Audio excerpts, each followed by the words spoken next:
All right, now the Airtel Rising Stars football tournament recently entered its 8th staging. Over the past 7 or so years, the tournament has carved a reputation for unearthing untapped talent. Joining me to talk a little bit about how it manages to do this and more is Airtel Uganda's Head of Marketing and Communications, Remy Chisache. Remy, a very warm welcome to Sport Today.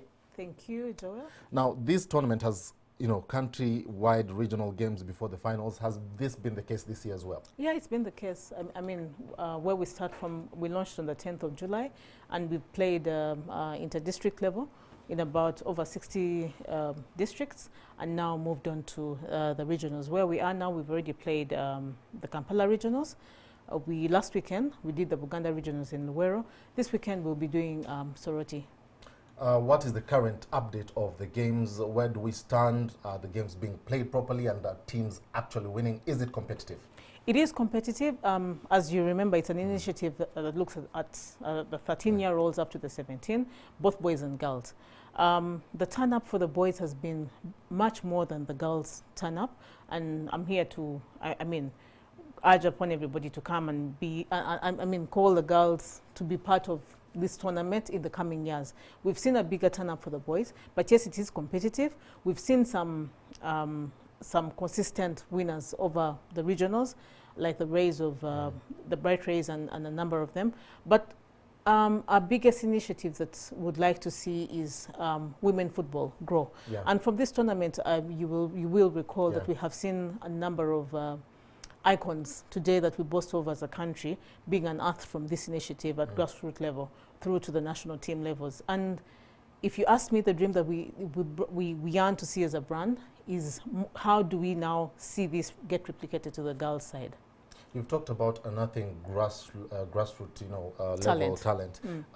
As organizers of this competition, how do you distinguish that talent? Do you go and pick, say, top performers from every team?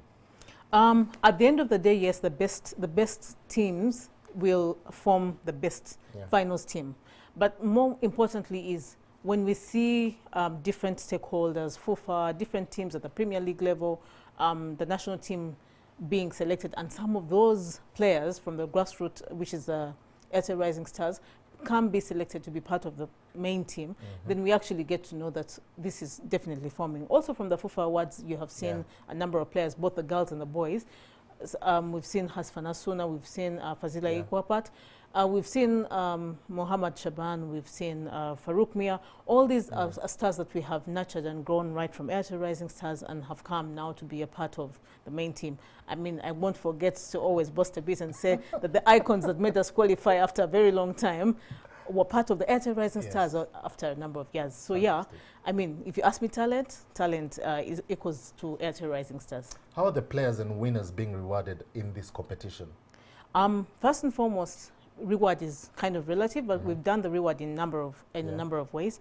The first thing that we have done is we give out money to the regional teams, the winners. Yes. But we also give out money, or we recognize the different players, just beyond money, because we believe that even just demonstrating or having a testimony of a medal as part of the Airtel Rising Stars will definitely give evidence of you showcasing the talent. Beyond the reward that we've done, the money, I mean everybody's rewarded money in football. Beyond the reward that we've done as a brand, we've said these players that come together stem from different parts of the country. And what else can we do that will definitely, enhance society or the well-being or the life around football?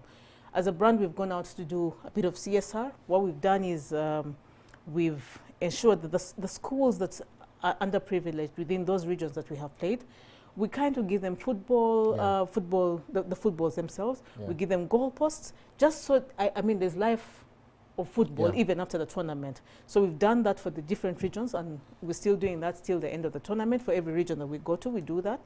Beyond that, this time we've said healthy fans, healthy players is very important. And if you will recall that sickle cells is one of the drives that we've been doing under different initiatives outside Airtel Rising Stars, but we've kind of married the two together just to say that everywhere we have a regional game, can we do some CSR camps, health camps specifically to sickle cells? Can people come out know their status? just so we try and mitigate the issues that come around when two partners agree to bring a child on earth and the child is a sickler.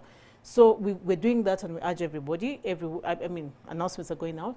We urge everybody, whilst the regionals are happening, can they come out and test and get to know their status on sickle cells? That's the only way we're going to see this disease come to an end beyond the living sicklers. Yeah, you talked about CSR, and you know, annual tournaments like this have certain objectives beyond the obvious. So should we say that ARS this year, the objective is concentrating on positive health living? It's a combination of things, if you ask me. It is, first and foremost, we have the fundamental objective, which is growing and nurturing grassroots football. Remember, these kids have no exposure elsewhere in different tournaments for any one reason. So we bring them together just so they can have a grassroots exposure platform. If you ask me the second objective, yes, every year you go on learning and see what you can do better. And if you asked me, yes, we have an element of CSR and making sure we have healthy funds, healthy players, and a healthy environment. I mean, the bigger objective, overall objective, I mean, all companies will come to make money and look for profitability. Of course. But why do that when you can't give back to customers? So we believe that football is one of the avenues that we can give back to customers. Because once we give you exposure, we've given you a lifetime exposure. But also beyond that, come to us, interact with the brand, engage with us in a healthy manner. And sickle cells is one of the things that we, I mean, had no exposure at one point. Everyone considered it as witchcraft or I mean, ignorance was playing a big role in that. And as a brand, we have seen that get demystified over the years. Okay, and finally, before I let you go, I've covered this at ARS a couple of times before, and I've noticed you have ARS ambassadors, the likes of Philip Obwenyi. I don't know if he's still an ARS ambassador. Who are your ambassadors this season? If you ask me, the ambassadors that we have today, I would even count you as part of the ambassadors. Because, I mean, if you ask me who my ambassador today, the nation as Uganda, because if you qualify or you have a yarn to qualify after 38 years and you haven't qualified, and the guy that's making you qualify is Farouk Mia, coming from Airtel Rising Stars through to Masasa and through to the national team, with one goal through to AFCON. You saw how they displayed their skills both in Gabon and in Cairo. What more ambassadorship would you ask for? Many thanks, Remy. Many thanks a bunch too. Greetings from Brand Airtel. Fantastic. That's been Remy Chisache, the head of marketing and communications at Airtel Uganda, talking about the Airtel Rising Stars competition. We'll now take a break. When we come back, European football and highlights from tennis.